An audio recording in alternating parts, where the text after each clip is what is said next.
Hello, all you out there. How are you doing? This is a special today, and I want it to be as positive as I can make it because it's an issue that's come up a couple of times in the comments, and I just want to address it. And I'm going to try very hard to not make the assumption that this person was trying to be a bully, that maybe they really felt they were helping. It is the weight issue.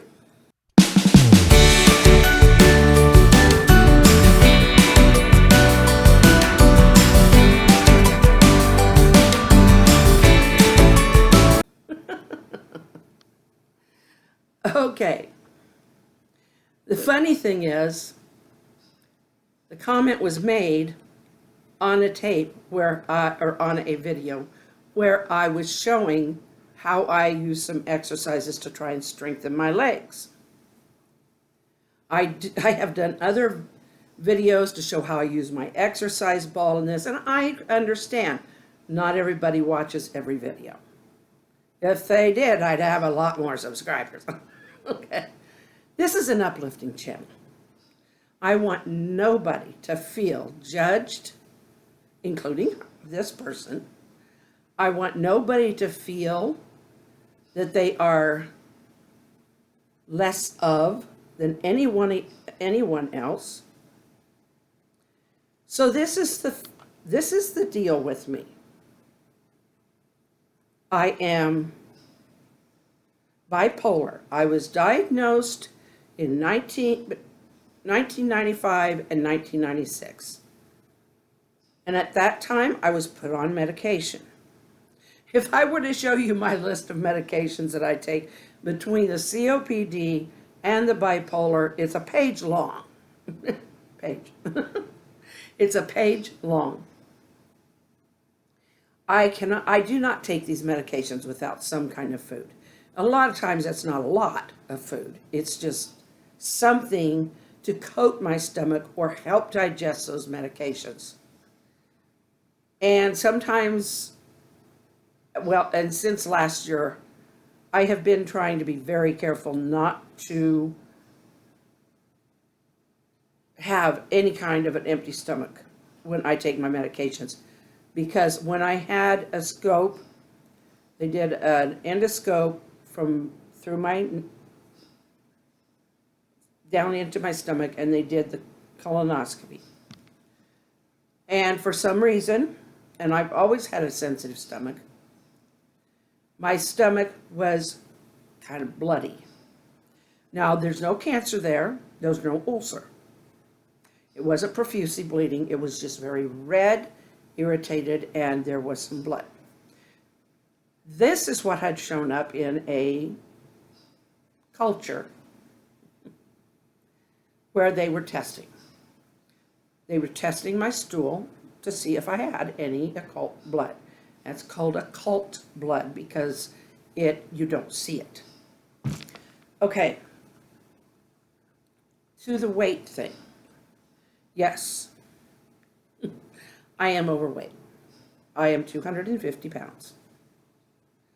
I decided a while back I am definitely just not going to even shame myself anymore, because I have been this head trip on myself for quite some time, off and on.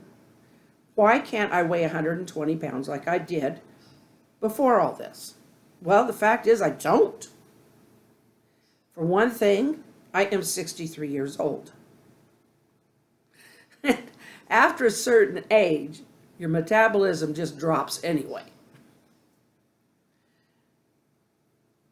And so does gravity.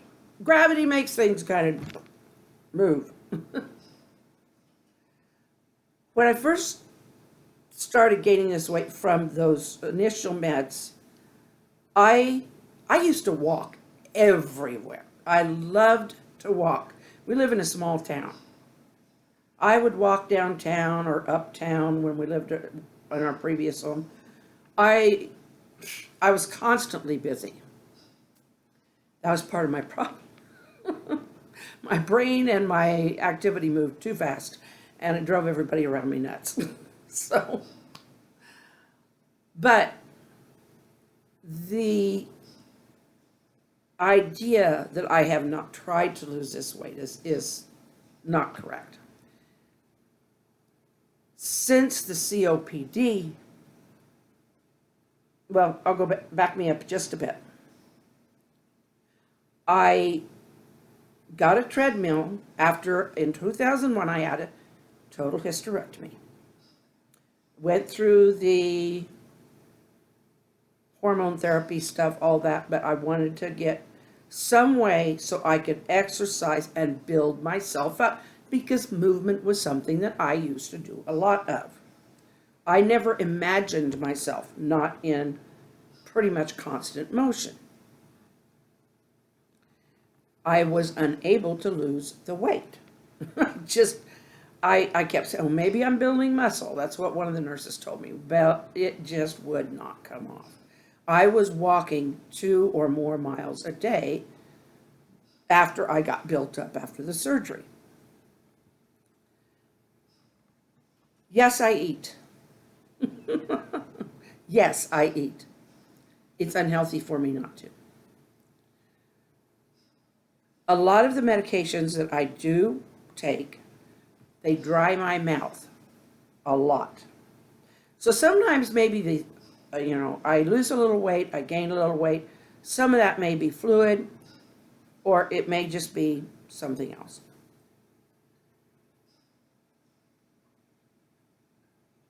You just can't let every pleasure in life go. And this is something else I need to explain about the COPD. I cannot, there's the old saying, no pain, no gain. That does not work with COPD. The reason being, my oxygen levels will drop. My blood oxygen level drops even speaking. Now, it's still within a safe range. If it weren't, I wouldn't be able to speak. I'd be puffing and huffing. But if I'm not, if I move too fast, I'm terrible about pacing myself. If I move too fast, or if I go too far and don't give myself because they always told me, however far you go, you got that far to go back. So sometimes I'm not a good listener, but I've had my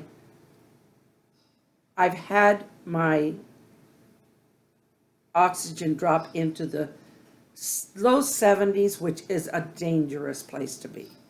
And I have to stop and really work, because I am on oxygen. I have to turn my oxygen up, whatever I have to do, and do pursed lip breathing until I bring it up. And sometimes that takes a while, especially when I let it get that low. Yes, it would be much easier for me if I did not have this weight.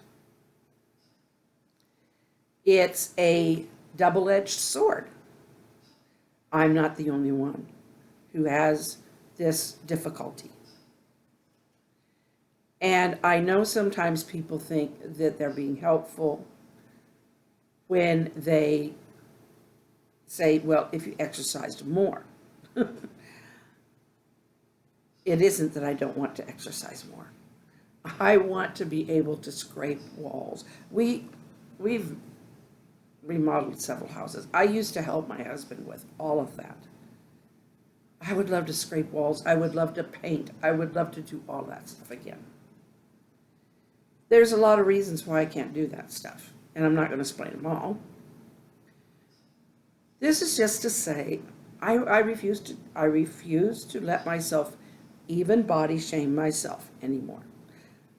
For the moment, I am who I am, and this is the way I look.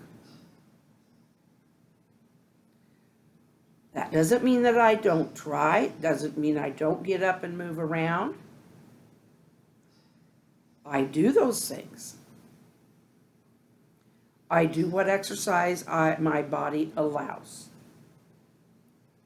Although I can't say I'm very good at it all the time. I have my times when I kind of waver a little. However, this is to say, you are who you are. Love yourself for who you are today, not who you think you should be, or who maybe some well-wishing person or well-meaning person thinks you should do in order to be better than you are. You're already a wonderful person, and you are already a person who deserves to love yourself and to love others, because I have a very spiritual life, and I do live by the Bible, and it says that we are to love our neighbor as we love ourselves. We can't do that if we don't love ourselves. And I do love you all. That's not just a saying I use. That's something from the heart, because that's something that I feel God put on my heart many, many, many years ago. If you want to hear my full testimony, you can go to my other page, which I haven't put much on there other than my full testimony, which gives pretty much my life story. It is Glenda Fralin, YouTube. It's my username on that channel is Glenda Fralin. So you can go there. It's a few years old. I'm not going to rehash that. It hurt to go through it then, and I'm not going to rehash it now, because I love me now.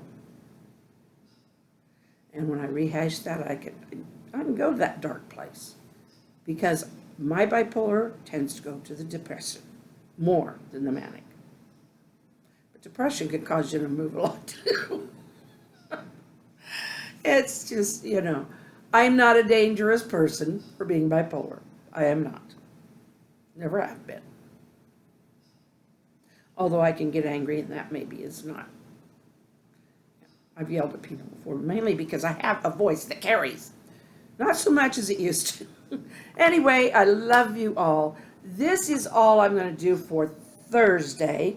I am doing a same day. And so this is what you get for today. Tomorrow you might get something a little different in appearance. Maybe the hair won't have the flip in it, and maybe I won't have the puff sleeves, but this is still going to be me. Love you all. Please subscribe, smile and wave at those you see, because it's a way of saying, I see you, I acknowledge you, and you never know who might just have a change in their life because somebody took notice. Give this video a like, if you like it. Thank you. Ooh, pardon the slurp. Woo! Speak at you later. Good night.